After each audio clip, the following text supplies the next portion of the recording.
So we know that one of the original tragedies of Tisha B'Av, probably the tragedy that sparked all of Tisha B'Av, is the tragedy of the spies. The Meraglim, the spies, wanted to go. The princes of the 12 tribes wanted to scout the land of Israel before the Jewish people entered it to see if it was fitting for them to take. And of course, this was a big mistake. Although they were purely for the sake of heaven, they have the right intentions, but this was a very big mistake, because when the Almighty promises something and it's going to happen, it's going to happen. It's in the bag. You don't have to question it. And the Almighty promised that the Jewish people will go, they will inherit the land of Israel. So the spies said, well, listen, let's see if it's really fit. Okay, there's a whole Torah literature on why they did it, what they were thinking, what the mistake was, what the mistake wasn't, when they came back, what happened. I'm not going to go into the story of the spies. But the point of the story is that they come back, right, and 10 of the 12 spies, excluding Kalev ben Yefuna, Caleb, and Joshua ben Nun, who were specifically blessed by Moshe before the mission, because Moshe knew it was going to happen. The other 10 princes said a slanderous report on the Holy Land of Israel, and that night, which of course was Tisha B'Av, was the 9th day in the month of Av, the Jewish people, the entire nation, collectively cried at once over their dismal outlook of entering the land of Israel. And the famous Medrash says, and this is source 1, and I make source sheets, by the way, not because I like copying and pasting, because I hate copying and pasting, and I'm not very good at it. It takes me a very long time. I fumble with the scissors, and I tape my fingers together. It's not fun, so I ask you to look in with me, because I said this 2 weeks ago, that I was taught by my rabbis that if you're going to bring down a Torah source in a discussion, you should let everyone else see the source. Why should you be the one to only have seen the source and not everyone else? Maybe a person, a student, or someone else in the class can see the source and see an extra word, an extra letter, an extra vowel, and they can have an additional insight. So I followed his advice, and I made this for you. I actually made this last year for last year's attendees, but I had, of course, you in mind. I prophesied that you would be here this year. The first source is the famous Medrash that recounts the reaction of the Jewish people. Okay, and this is what the Almighty says, quote, I'm sorry that there's no vowels, I do apologize for that. I'll read it slowly and translate. Atem bechitem bechia shel chinam. The Almighty says, you cried, and I'm sure everyone's heard this, bechia shel chinam, a crying of nothingness. It was a cry like a flagrant foul. There was no meaning and purpose to your crying. Meaning you're crying after you heard the slanderous report of the spies. Lefichach, therefore, ekba lachem bechia ledors. Therefore, the Almighty says, ekba, I will set for you, I will make it permanent for you, bechia ledors, an eternal crying, a crying for generations. So, okay, actually, let me just focus on that for a second.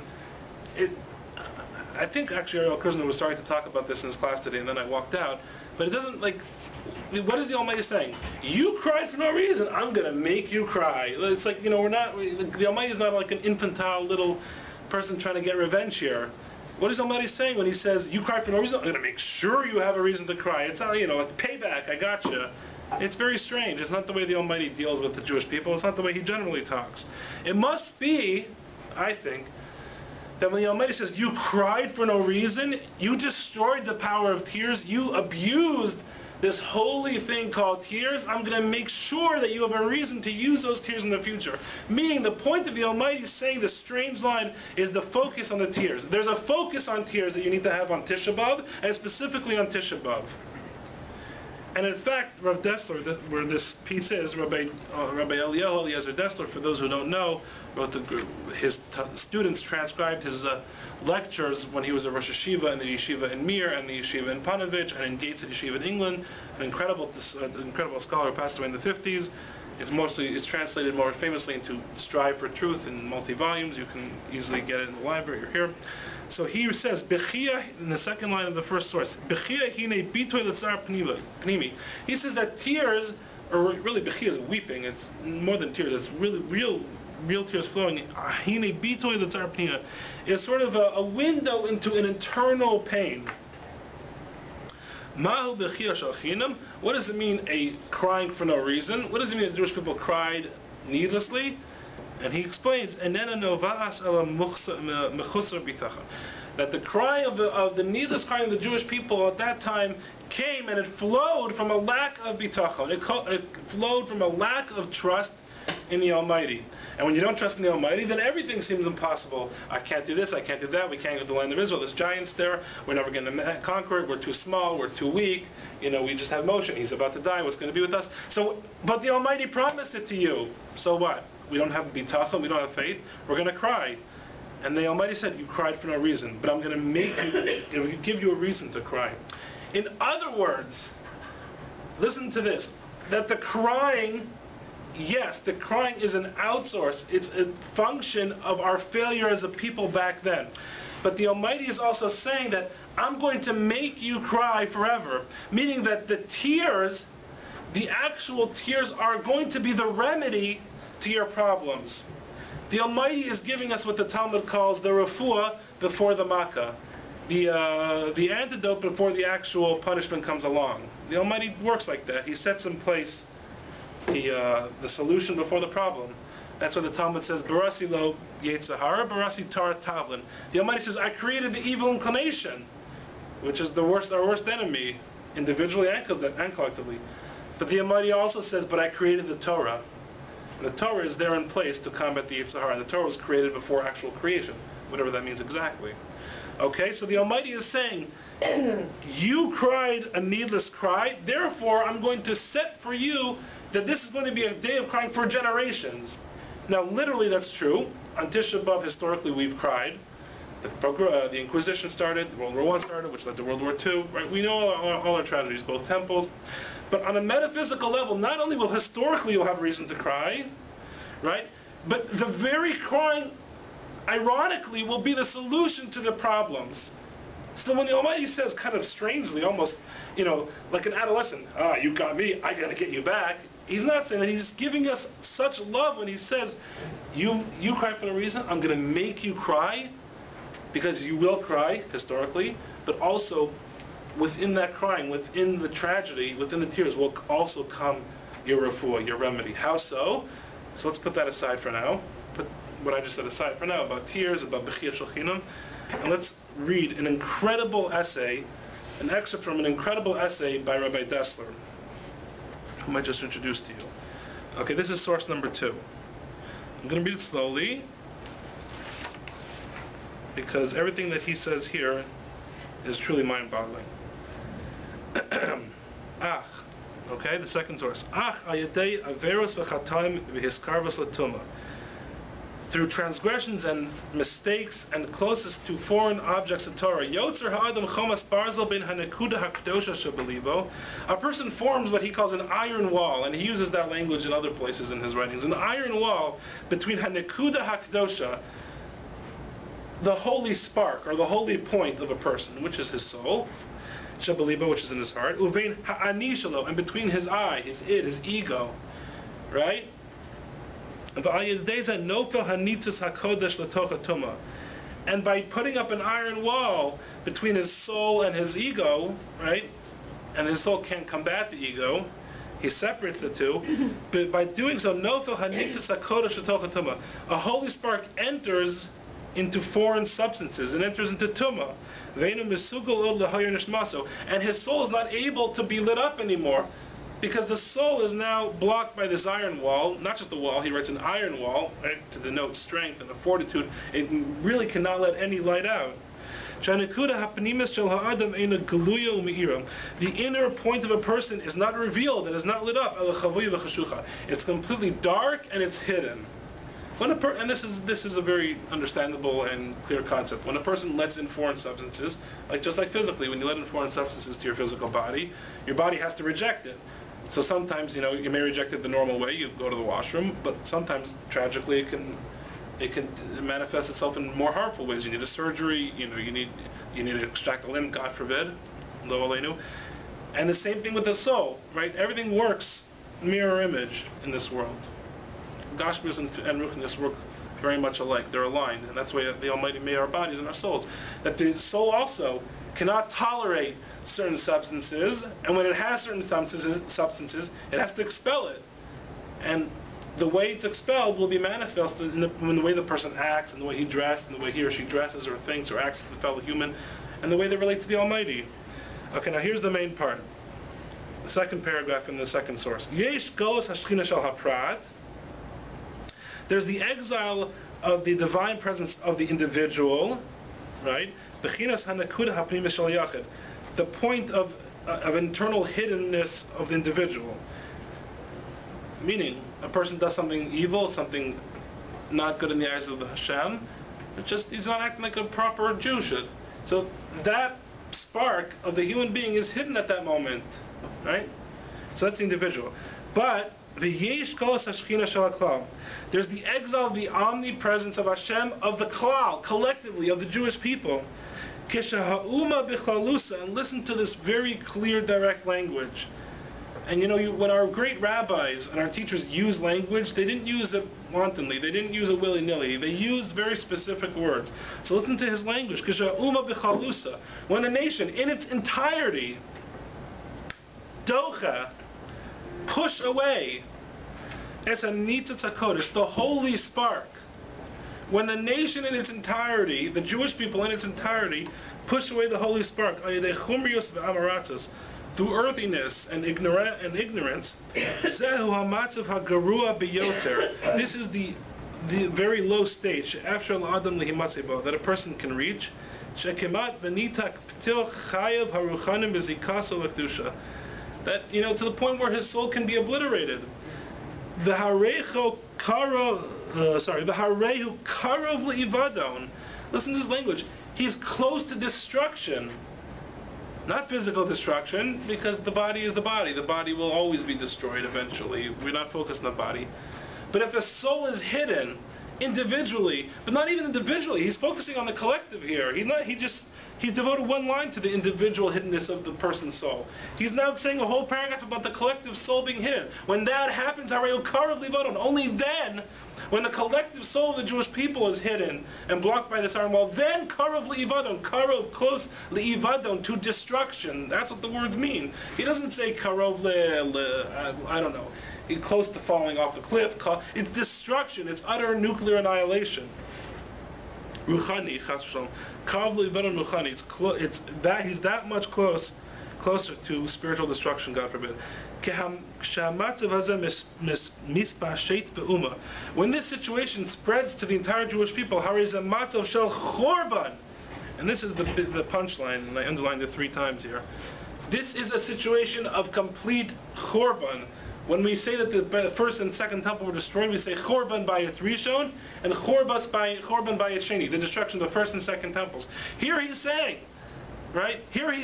when this situation happens, when the collective soul of the Jewish people is hidden and blocked by this iron wall, through ignorance, through materialism, we as a nation and individually are that much closer to spiritual destruction, God forbid. And we then therefore exist in a state of chorban. We exist in a state of destruction. It's not a happy world. It's not we're all great, we're happy, we're fine. We enjoy the Kiddush, we enjoy our children, the power of children here, whatever. We enjoy power, we enjoy our home, we enjoy our l'chaims. No, we are living in a state of destruction. And Mishalo Margish Bazeh, whoever doesn't feel this, Vlo Mitzdar Bazeh, and is not pained by this, even a little, that's my addition. Hari is a Simin She'etzlo Kvar Higia Chorban. Listen to what he says. Someone who doesn't feel this, or who's not pained by it, that is a sign that person has already reached a state of destruction. A state of destruction. I'm not going to say complete destruction, although he sort of says like that person's already, it's almost, if it's not over, it's almost over. But you've reached, not you, a person who does not feel and does not take note of the collective destruction of the Jewish people, which is what he seems to be focusing on. That means that person has already reached a state of individual destruction.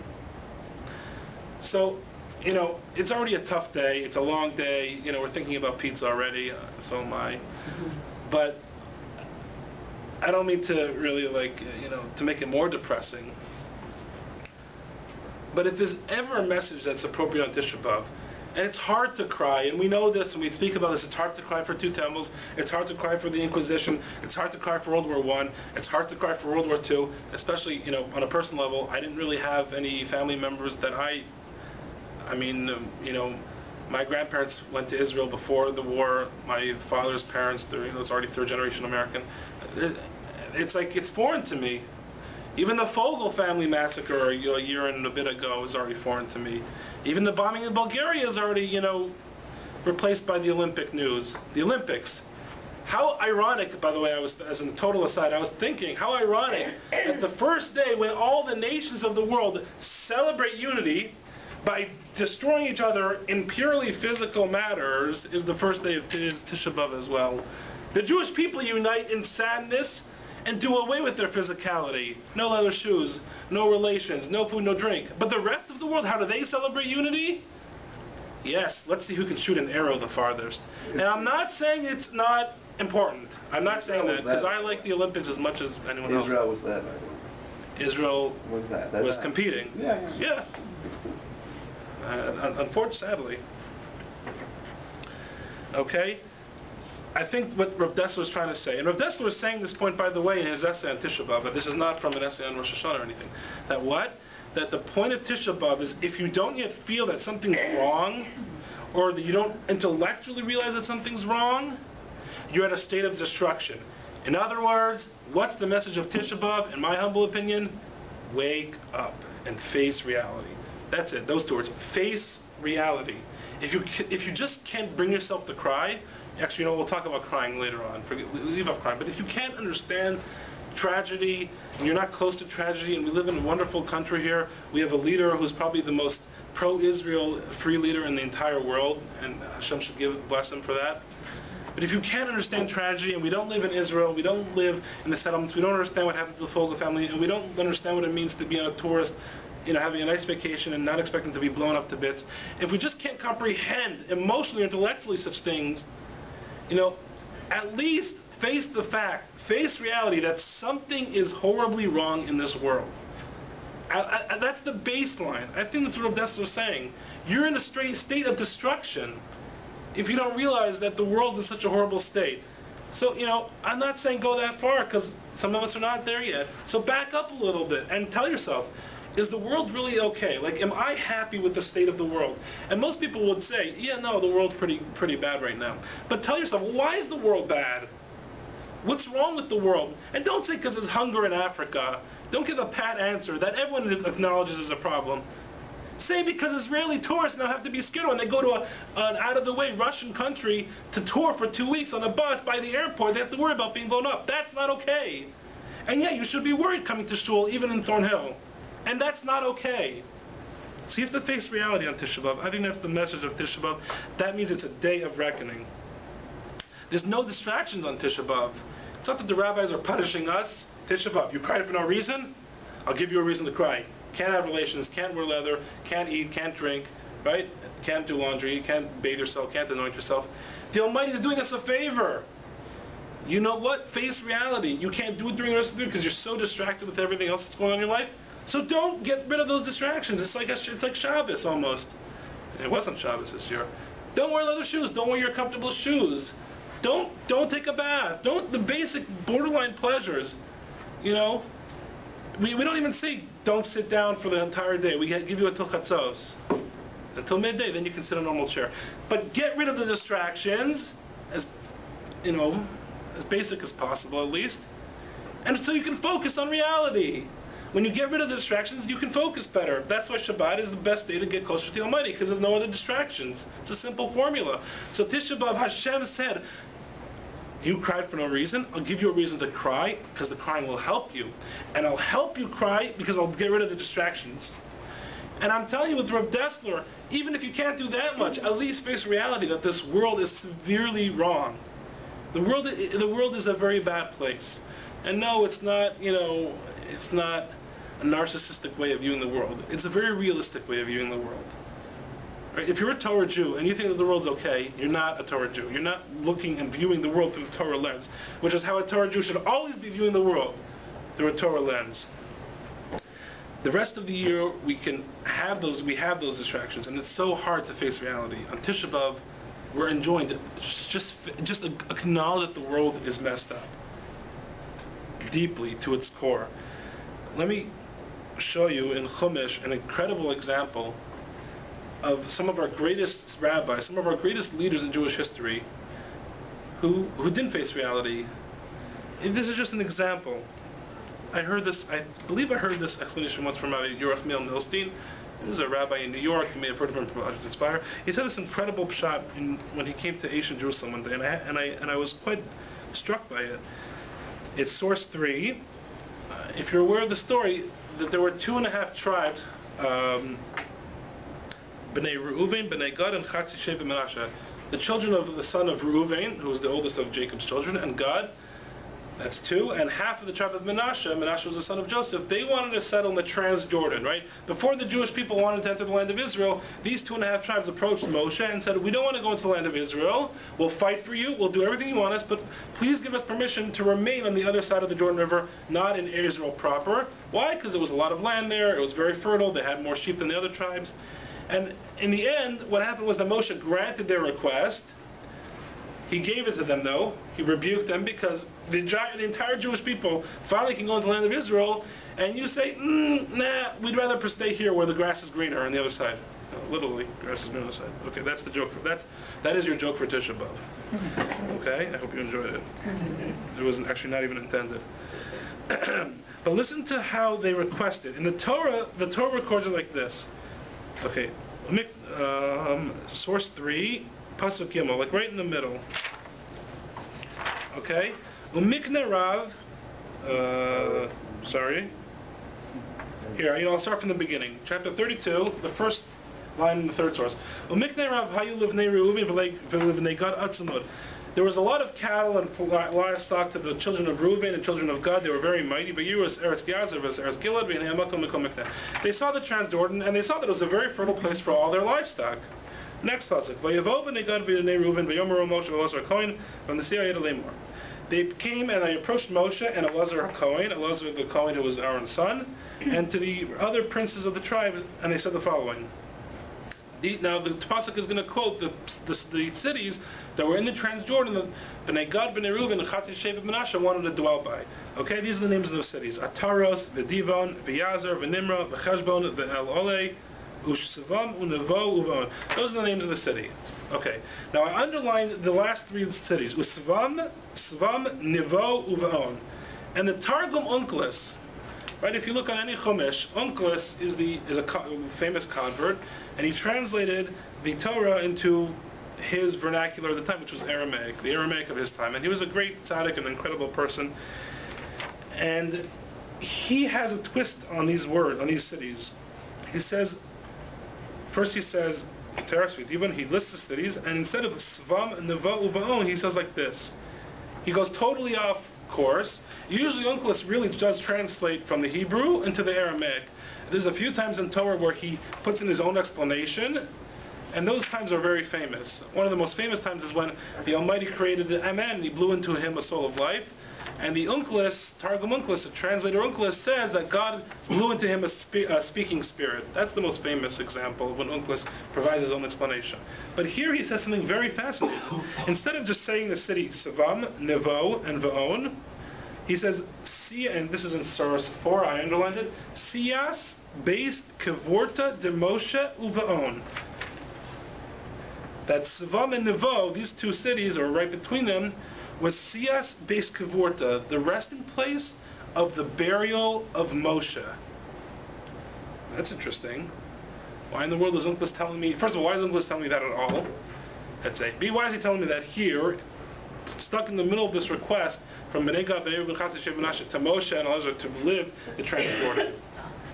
And the answer is the following: that Bnei Gad and Bnei Reuven, their request was for the sake of heaven. They really wanted to live in proximity to the burial place of Moshe. Why? Because they knew that Moshe was not going to enter the land of Israel. All the Jewish people knew this. They knew that he was going to be buried in the Transjordan, and I don't know, somehow they found out where his burial place would be, or they're conjecturing, or they're guessing, because they figured he can't be buried far from where they are right now. And they said, we want to live in the Transjordan, not because of our livestock, not because it's so fertile, not because of the land, but because we want to be in proximity forever to the burial place of our holy leader Moshe.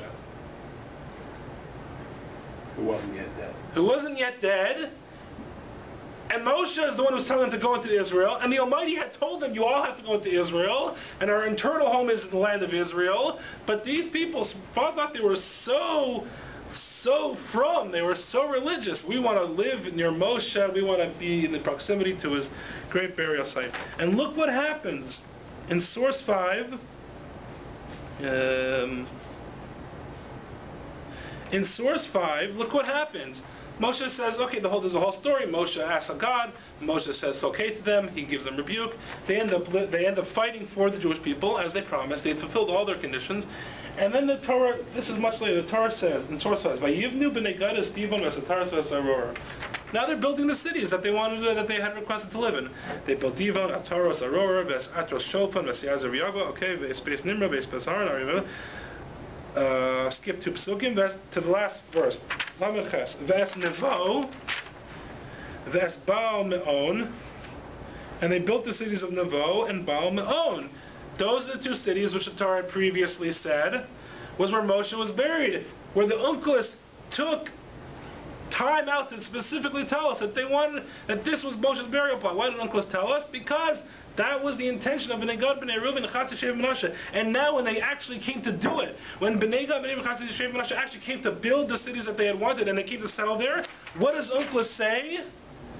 He says, Lamed Ches in the bottom here, source 6, V'yas Nevo, V'yas Baal Me'on. They had magically become the normal cities of Nevo and Baal Me'on. They were not anymore the burial grounds of Moshe. Why? Because of course there was still the physical spot where Moshe was buried. But to Bnei Gad, Bnei Reuven, Chatz Shev Manasseh, who did not face reality, they had lost that. When they were gung-ho, when they wanted a good excuse, when they wanted to, okay, we're going to approach Moshe, the leader, the greatest prophet we ever had and ever will have, and Elazar, Aaron's son, the next Kohen, to get permission to not enter the land of Israel, which the Almighty said we should do, which Moshe has been saying the entire sojourn in the desert we should do. We better have a good reason. What's a good reason? Well, we want to be buried there. We want to live next to Moshe's burial plot, be in proximity to that tzaddik. Yes, that's what we'll do. And that's fine. That's a very worthy ideal. That wasn't correct. But they let this reason flout their judgment. And they didn't enter the land of Israel because of it. And of course, when something's like that, when it's an emotional, manipulative move that they did, even if it was l'shem shemaim, even if it's for heaven's sake, sometimes this is not correct. And when they come to build the cities, Unclus does not point out that it's the burial of Moshe, because by that time, we're here, we've made it, we've built these beautiful big monuments, these big cities, we have flock, we have tons of grass, it's all fertile, it's beautiful. Moshe's burial ground? Oh yeah, that's why we're here. You see, the inspiration did not last. When you make the choices in life, when you make decisions, you gotta face reality. Is this something that's true? Is it MS? Is it truth? The Talmud says that God's seal is truth. Why? Because there's no half-truths. You know, in Judaism there's no half-truth. It's either true or it's false. Does God exist? He either exists or he doesn't exist. God's seal is truth. It's final. It's MS. You can't make up your own reasons and excuses if it's just not the right thing to do. You have to face reality. And you see how some of our greatest people, their viewpoint got distorted. And so back to my point, Tisha B'Av is a day we're enjoined about crying, which I'll get to in a second, hopefully there'll be time. And we're enjoined to not do the 5 Devarim HaAsurim, the 5 forbidden acts, right? Relations, leather, etc. Not to punish us, but to put us in the mindset of what? What are the 2 words?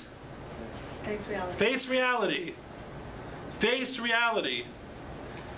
Even if you can't live in the state of destruction, which Rabbi Dessler talked about, even if you don't feel the pain of the collective Jewish people's souls being hidden because Mashiach is not here, because of his intermarriage, because of his assimilation, even though there's incredible work going on, even though you just saw the Project Inspired video, which was incredible.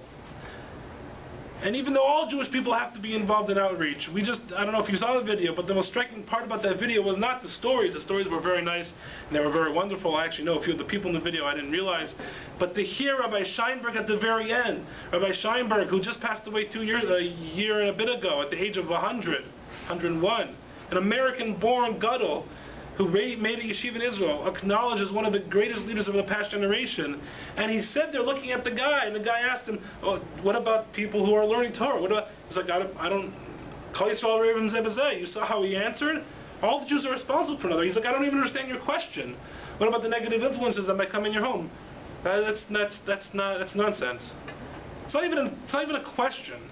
If you don't even understand the spiritual state of the Jewish people, you can't even fix it. You don't even want to address it. You are in a state of destruction. That is what Rabbi Desra said. Quote him. If you don't believe me, today is the day we face reality.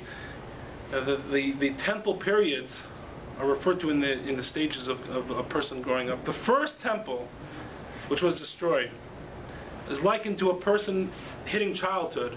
And a child wants independence, and he wants to break free of his bonds of his parents. So the Jewish people, in their infancy at that time, wanted to break free of the yoke of the Almighty. We wanted to break free, we want to be independent. We don't need to do all these little laws and rules.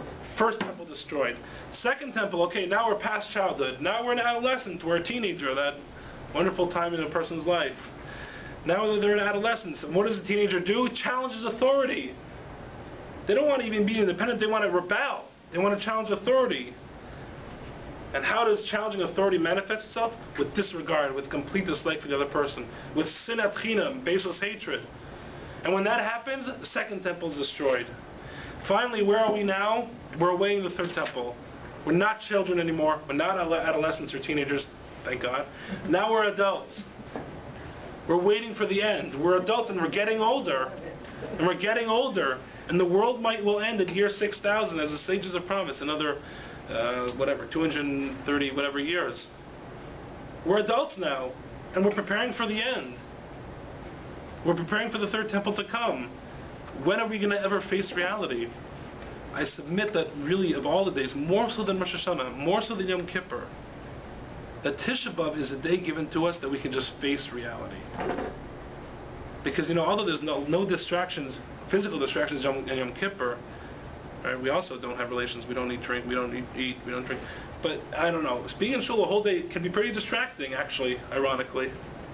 But Tisha B'Av, there's plenty of time to face reality.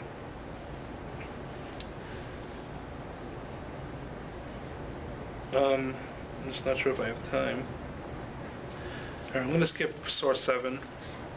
I want to do, in the same essay by Rabbi Dessler, he ends off the following: that the service of Tisha B'Av is to understand and to know what we need to be pained over. And to know how to bring about this feeling of pain, right? Face reality. When you face reality, you'll feel the pain. If you just think about the numbers of assimilation and intermarriage, and the number of Jews that have been lost to terrorist attacks, and the number of rockets fired into State Road, you'll feel some hint of pain. You just will. It's not possible to not. I don't believe this as a person who won't feel some hint of pain. And finally, in the very bottom source that I wrote, V'chein hu b'Tisha B'Av, on the 9th of Av, im al yedei hatzar v'habechia ba'im lidei hakara b'gelos hashchina. If through the pain and the weeping we come to recognize the exile of the Almighty, as it were, mechinim as derech hagula, we can prepare the redemption. V'kan hu mechkor hasimcha v'hanachama. That is also the source of joy and nechama. So why tears? Because tears are the emotion, it's the manifestation of our deepest emotions. That's really it. We cry at weddings, and we cry at funerals. And how interesting that the Almighty made the same physical expression go for the greatest levels of joy and the greatest levels of despair. Because tears is the expression of the heart. What is your heart feeling at that moment? It could be tears of joy, it could be tears of grief. But your heart's racing at that moment. At a funeral, your heart's boom, boom, boom, boom, boom. At a wedding, the same thing. Okay, it's two different arenas of emotion, but they're both expressing what the heart is doing. Your mind is a little bit removed, and your heart's employed. Your heart's invigorated at the moment. So when Hashem says, "Atem b'chisam b'chia shel chinam," you cried a needless cry, I'm going to make for you a cry for generations. The crying is the remedy. The crying is the ultimate expression that you feel something. You're facing some sort of reality.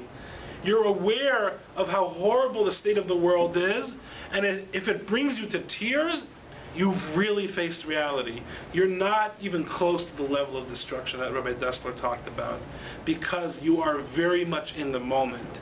You are facing reality, and you are very aware of the realities of the Jewish people in Toronto, in Canada, in Israel, in the world. As a collective nation, you are aware of the incredible iron wall that has been cast up, as Rabbi Dessler so eloquently put it. If you face reality, kol hakavod. That is the service of Tisha B'Av and our job for the next hour and a quarter. We haven't done it yet. Ultimately, b'chisim. Ultimately, if you weep, that's incredible. If you shed one tear, there is a part of your heart that is stirred enough that you have really faced reality. Whether it's focusing on the Fogel family, whether it's focusing on the Bulgaria massacre, whether it's focusing even on the Munich Olympics. And I think that Hashem gave us a message by making it on Tisha B'Av, the 40th anniversary. You know, they give the moment of silence, they don't give the moment of silence. In the end of the day, it's an atrocity that they won't and that they will not, right? That's not the point. The point is, fine, they didn't give the moment of silence. Let your heart be moved for one moment when you think of those, was it 11 athletes? 11 or 12. It was 11 athletes they were not just shot, and they were not just grenaded in the helicopter at the airport. A few of them were tortured. Horribly. Something. You know, we keep on getting reminders, and it hit me that all of the Jewish tragedies really do take place in the time period called Bein HaMitzarim, between the straits. So it starts at the 17th of Tammuz and ends today, or ends yesterday, Tisha B'Av, those 3 weeks. In the past few weeks, we had the tragedy in Bulgaria. We lost, if you are not aware, and you should be aware, and you should research, we've lost the Posek Hador. You know what, honestly, if it's too hard for you to focus on anything else, you have to focus on what we lost. When we lost Rabbi Yosef Shalom Elyashiv. Rabbi Elyashiv, a small, humble man who lived in Mea Sha'arim. He was not a head of yeshiva. He was not the Rav of well, he was actually the Rav of the shul. They built a shul for him. It was a small little house, which I've prayed in before. He passed away at 102. Someone who, all he did, he learned Torah day and night for 90 straight years. To the point where he became the greatest halachic decisive of our time, acknowledged by everyone in the Torah world. A man of tranquility, of truth, of peace. A person who, you don't understand that when you have a halachic issue, and you ask Rabbi Rothman, or you ask someone else, they're basing their psak, their halachic decision, I mean not of like, well, if I made the wrong bracha, like a serious issue. That serious issue, the answer to that serious issue is being based upon Rabbi Rothman getting a transmission from his rabbi, and from his rabbi, and from his rabbi. And everyone is basing their opinion and relying upon the truth of their conviction upon the Posek Hador. He's at the top of the pyramid. He's the absolute pinnacle. All of halacha and all of Torah, really, the whole Torah world, and all of halacha rests upon the shoulders of Rabbi Elyashiv, just like it did when Rabbi Feinstein was alive. For those of you who know Rabbi Feinstein. And he's gone. And that is a huge void in the heart of the Jewish people. Okay, I didn't give you the 5 minutes that I had mentioned at the beginning. I apologize. But please, before 9:36, when you chow down, and it's okay to eat. Okay, don't. I knew someone in yeshiva who waited an extra 20 minutes because he wanted to punish himself more. I said, I don't know if that's such a Jewish concept. I mean, if when it's time for Jews to eat, you should eat. But face reality. Look at statistics. See that the world is not okay, and don't just accept that. Ask yourself why. Move yourself to shedding a tear, because that means your heart's involved. And that means you're using the remedy that Hashem put in place. Tears. See, even try to weep. However you can conjure that up, because then you're that much further away from destruction on an individual level, and you've brought the Jewish people back as well. You've tear down that wall, Mr. Gorbachev. You've torn down the wall that divides the Jewish people from their Father in heaven, who wants them, who loves them, and is waiting for them to come back. We should see Mashiach come, and we should never have another Tisha B'Av. Amen. Amen.